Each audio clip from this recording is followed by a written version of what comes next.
الحمد لله نحمده ونستعينه ونستغفره ونؤمن به ونتوكل عليه ونعوذ بالله من شرور أنفسنا ومن سيئات أعمالنا من يهده الله فلا مضل له ومن يضلله فلا هادي له ونشهد أن لا إله إلا الله وحده لا شريك له ونشهد أن سيدنا ونبينا مولانا محمدا عبده ورسوله أما بعد فأعوذ بالله من الشيطان الرجيم بسم الله الرحمن الرحيم وَلِلَّهِ عَلَى النَّاسِ حِجُّ الْبَيْتِ مَنِ اسْتَطَاعَ إِلَيْهِ سَبِيلًا آمنت بِاللَّهِ صدق الله العظيم وصدق رسوله النبي الكريم ونحن على ذلك لمن الشاهدين والشاكرين والحمد لله رب العالمين۔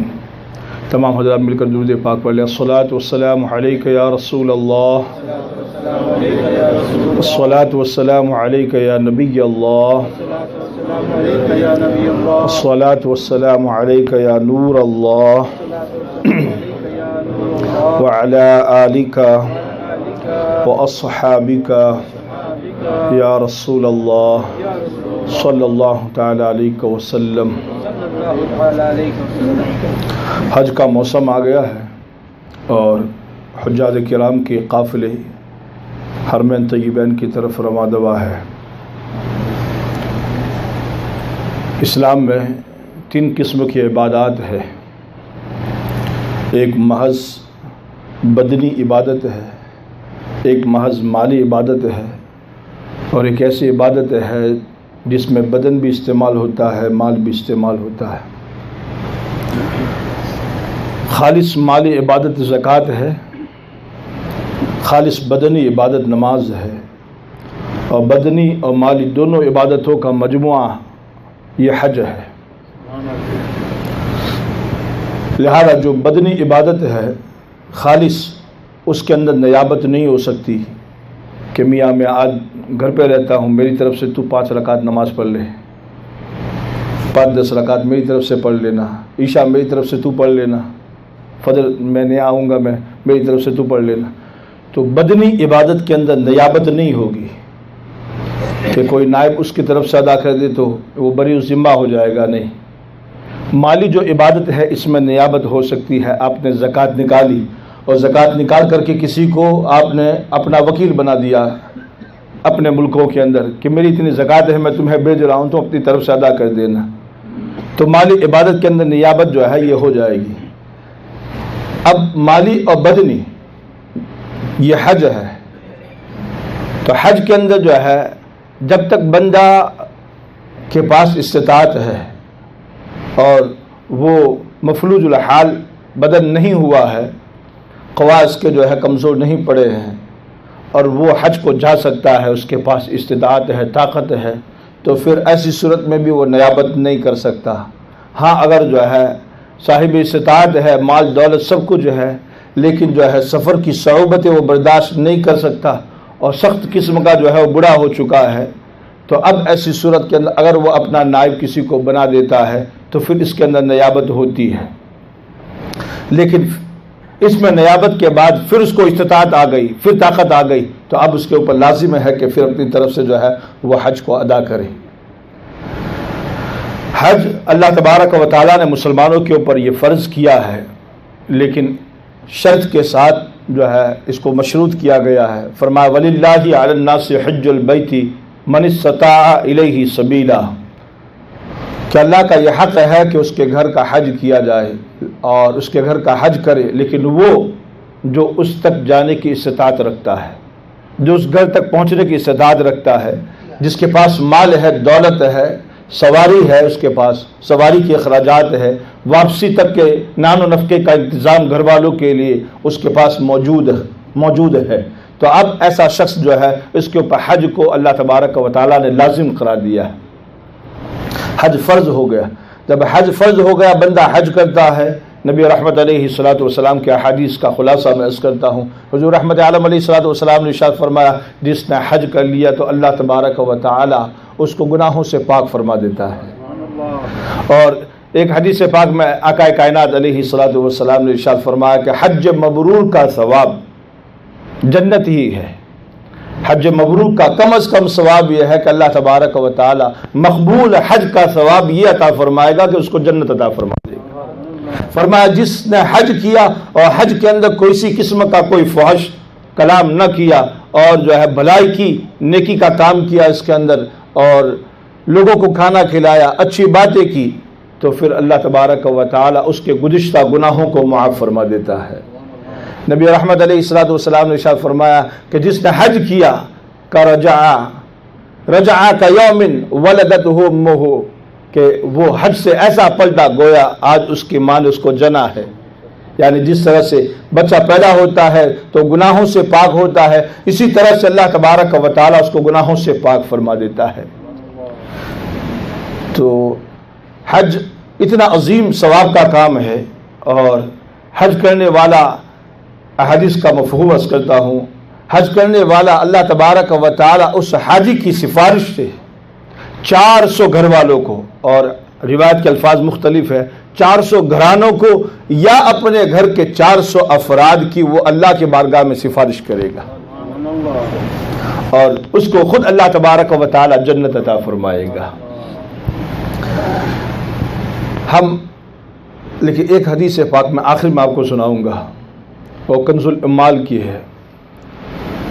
نبی رحمت علیہ الصلوۃ والسلام نے ارشاد فرمایا، بلکہ اس کو سن لیں، حضور رحمت عالم علیہ الصلوۃ والسلام نے ارشاد فرمایا قرب قیامت حج کیسا ہوگا۔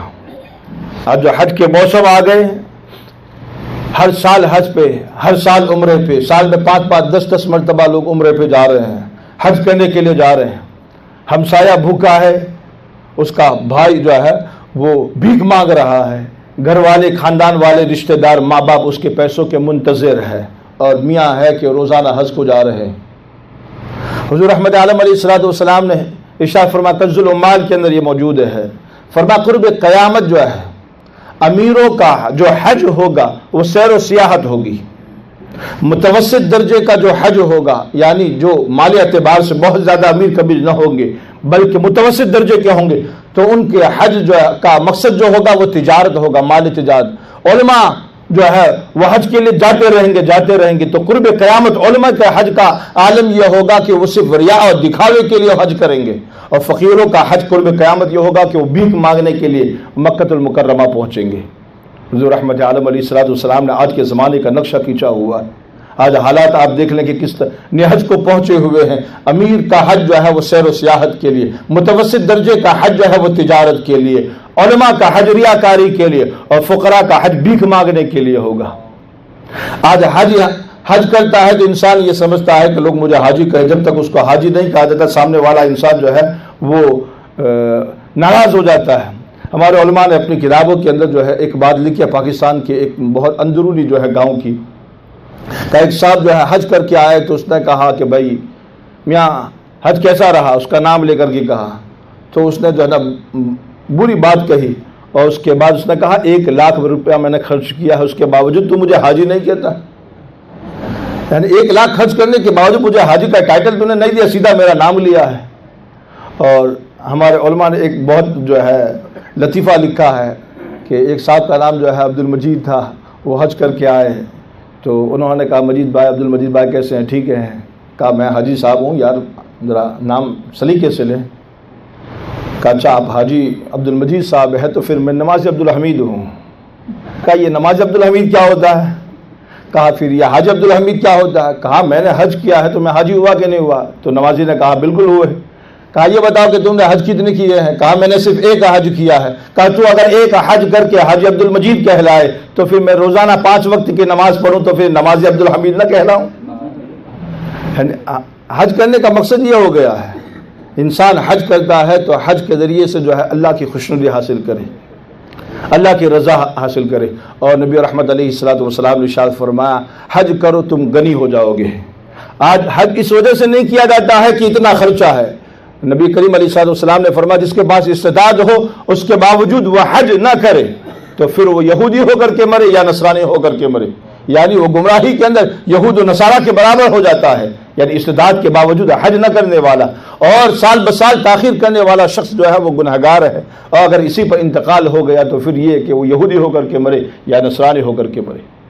فرمایا حج کرو تم غنی ہو جاؤ گے۔ دوسری حدیث میں آیا کہ جو حاجی ہے حج کرتا ہے تو حج کرنے والا فقیر نہیں رہتا ہے۔ جس نے حج کر لیا حاجی بن گیا تو حاجی جو ہے پھر وہ فقیر نہیں رہتا ہے، اللہ تبارک و تعالیٰ اس کو برکت عطا فرما دیتا ہے۔ اور میں نے احادیث میں اور شراح کی جو شرحیں ہیں اس کے اندر پڑھا، فرمایا نبی رحمت علیہ الصلوۃ والسلام نے کہ اگر حج پر بندے نے 1 درہم خرچ کیا اللہ تبارک و تعالیٰ اس کو 700 گنا ثواب و اجر عطا فرماتا ہے، 700 گنا اس کو اجر و ثواب عطا فرماتا ہے۔ اور دوسری جگہ پر آیا کہ اگر کسی نے 1 درہم خرچ کیا تو 8 لاکھ درہم کے برابر اللہ تبارک و تعالیٰ اس کو اجر و ثواب عطا فرماتا ہے۔ پھر اگر کسی نے پیدل حج کیا اور مکہ سے جو ہے مینا عرفہ مزدلفہ جو ہے وہ پیدل چلا ہے تو اللہ تبارک و تعالیٰ ہر قدم کے اوپر جو ہے اس کو 700 نیکیاں عطا فرماتا ہے، اور وہ 700 نیکیاں حرم کی نیکیوں کے برابر، 700 نیکیاں مالک عطا فرماتا ہے اور وہ 700 نیکیاں حرم کی نیکی کے برابر، اور حرم کی ایک نیکی کتنی ہے؟ 1 لاکھ کے برابر۔ تو 700 نیکیوں کو 1 لاکھ کے ساتھ ضرب دو تو ایک قدم کے اوپر کتنے ہوئے؟ مالک کتنا رحیم ہے، کتنا کریم ہے۔ لیکن سواری پر حج کیا، اگر کوئی سوار گیا ہے تو اس نے حضور کے فعل کی اتباع کی ہے۔ اس میں ایک بہت نفیس بحث ہے، گفتگو ہے کہ پیدل حج کرنا افضل ہے یا پھر سواری پر جانا افضل ہے۔ فرمایا افضل جو ہے یہ ہے کہ انسان پیدل حج کرے، اس کو یہ ثواب ملے گا، لیکن سواری کے اوپر حج کے لیے جاتا ہے تو یہ جو ہے نبی کریم علیہ الصلوۃ والسلام کے فعل کی مطابعت ہے اور یہ قرب کا زیادہ باعث ہے۔ ثواب افضل وہ ہے لیکن اس میں حضور کے فعل کی اتباع ہے، حضور کی سنت کی اتباع ہے، کیونکہ حضور جو ہے وہ اونٹنی کے اوپر سوار تھے۔ جس طرح سے علماء نے لکھا ہے کہ عشاء کے وطر کے بعد کی جو 2 رکعت ہے اگر وہ کوئی کھڑے ہو کر کے پڑھتا ہے تو اس کو جو ہے دگنا ثواب ملتا ہے، کہ نفل اگر آپ کھڑے ہو کر کے پڑھے تو ڈبل ثواب ہے۔ لیکن اگر عشاء کی وطر کے بعد کی جو سنتیں ہیں چونکہ نبی رحمت علیہ الصلوۃ والسلام نے وہ بیٹھ کر کے پڑھی ہے، تو اگر کسی نے حضور کے فعل کی اتباع کرتے ہوئے بیٹھ کر کے پڑھی تو اس کے اندر قرب زیادہ ہے، اللہ کی بارگاہ میں قرب کرنے والی، کیونکہ حضور کے فعل کی اس کے اندر اتباع پائی جا رہی ہے۔ اب جس نے حج کیا ہے تو حج کرنے والا اللہ تبارک و تعالیٰ کی بارگاہ کے اندر جو ہے وہ ایسا ہو جاتا ہے گویا جو ہے اس نے کوئی گناہ کیا نہیں۔ لیکن یہ بات یاد رہے کہ حج کرنے سے انسان کے گناہ یقیناً معاف ہوتے ہیں۔ ایک ہوتا ہے حق العباد، حقوق العباد، اور ایک ہے حقوق اللہ، اللہ کے جو حق ہے اس کے اندر جو تاخیر ہوئی ہے، کمی بیشی ہوئی ہے، اللہ اس کو معاف فرما دیتا ہے۔ لیکن جیسے فرائض واجبات کو ادا نہیں کیا، اس کا مطلب یہ نہیں کہ آپ نے حج ادا کر لیا تو حج ادا کرنے کے بعد اب پچھلی زندگی کے 60 سالہ جو ہے جو عبادتیں نہیں کی تھی وہ سب کی سب معاف ہو گئی، نہیں، وہ آپ کے اوپر اب بھی لازم اور فرض ہے، اب آپ کو اس کو ادا کرنا ہے۔ اگر ادا نہیں کیا، تاخیر ہو گئی، پھر آپ 2 سال 20 سال 25 سال زندہ رہے اور اس کے باوجود ادا نہیں کیا تو پھر آپ گرفتار ہوں گے۔ ایک تاخیر کا گناہ، ایک نہ پڑھنے کا گناہ۔ لیکن اگر حج کیا، 60 سال عبادت نہیں کی تھی، فرائض واجبات ادا نہیں کیے تھے، حج کے فوراً بعد انتقال ہو گیا، کوئی وقت نہیں ملا، تو اللہ تبارک و تعالیٰ کی رحمت سے قوی امید ہے کہ اللہ اپنے سب حقوق معاف کرا دے گا، معاف کر دے گا۔ اور جو حقوق العباد ہے اللہ تبارک و تعالیٰ بندوں کو قیامت کے دن اس سے راضی کروا لے گا۔ حج کرنے کے بعد وقت ملا، کسی کا مال غصب کیا تھا، کسی سے مال جو ہے لے لیا تھا، یا کسی کو تکلیف پہنچائی تھی، اس سے معافی تلافی نہیں کی، اور پھر جو ہے اس کو حج کے بعد وقت ملا تو پھر اس کے بعد بھی وہ گنہگار ہوگا۔ لیکن حج کے بعد اگر وقت نہیں ملا ہے تو مالک قیامت کے دن ان صاحب حق کو اس شخص سے جو ہے وہ راضی کرا لے گا۔ تو لوگوں جس کے اوپر حج ہے وہ حج کریں، اور جو حج کا ارادہ رکھتا ہے فلیستعجل، تو اس کو چاہیے کہ وہ جلدی کرے، اس کے اندر تاخیر نہ کرے۔ کیوں؟ اتنا ثواب ہے۔ حضرت شیخ سودان کے پاس ایک قاضی ایاز رحمۃ اللہ تعالی علیہ نے اس کو لکھا ہے کہ قبیلہ کتامہ کے لوگوں نے ایک بندے کو پکڑا اور پکڑنے کے بعد اس کو آگ کے اندر جلا دیا۔ اس کا دشمن تھا، آگ کے اندر اس کو جلا دیا، اس کو پوری رات آگ کے اندر رکھا، لیکن جب صبح جو ہے دیکھا تو اس کا جسم ویسا کا ویسا موجود ہے، حتیٰ کہ اس کا جسم سفید تھا تو سفید ہے، اس کے اندر کالک بھی نہیں آئی، سیاہی بھی نہیں آئی۔ تو شیخ کے پاس لوگ آئے اور ماجرا پوچھا کہ اس کی کیا وجہ ہے، تو آپ نے کہا ذرا یہ معلوم کر اس کے گھر والوں سے کہ اس نے 3 حج کیے ہیں کہ کیا ہے۔ جب معلوم کیا گیا تو پتہ چلا کہ اس نے 3 حج کیے ہیں۔ کہا میں نے یہ پڑھا ہوا ہے کہ جس نے پہلا حج کیا وہ حج فرض ادا کر لیا، جس نے دوسرا حج کیا گویا اس نے اللہ تبارک و تعالیٰ سے کو قرض دیا، اور جس نے تیسرا حج کیا تو اللہ تبارک و تعالیٰ اس کے اوپر جہنم کی آگ کو حرام کر دے گا۔ تو جب جہنم کی آگ حرام ہو جائے گی تو یہ دنیا کی آگ اس کو کیسے جلا سکتی ہے؟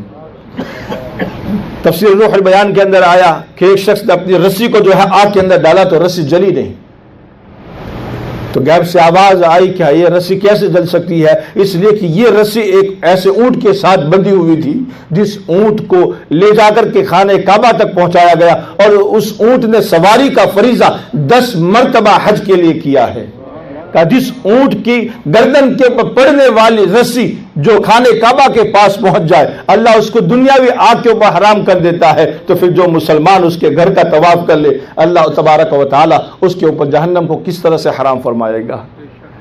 جہنم اس کے لیے کیسے حلال ہوگی؟ بلکہ اللہ اس کے اوپر جہنم حرام کر دے گا اور وہ جہنم کے اندر داخل نہیں ہوگا۔ اللہ مجھے آپ کو اور جو صاحب استطاعت ہے ان کو حج کرنے کی توفیق عطا فرمائے، اور اللہ تبارک و تعالی حج مبرور ہمیں عطا فرمائے، اور جو عازمین حج ہے اللہ تبارک و تعالی ان کے ارادوں کو ان کی نیتوں کو مستحکم فرمائے، اور جنہوں نے ابھی ارادہ نہیں کیا ہے اللہ تبارک و تعالی ان کو ارادہ کرنے کی اور اس کو عملی جامہ پہنانے کی توفیق عطا فرمائے۔ وما علینا الا البلاغ۔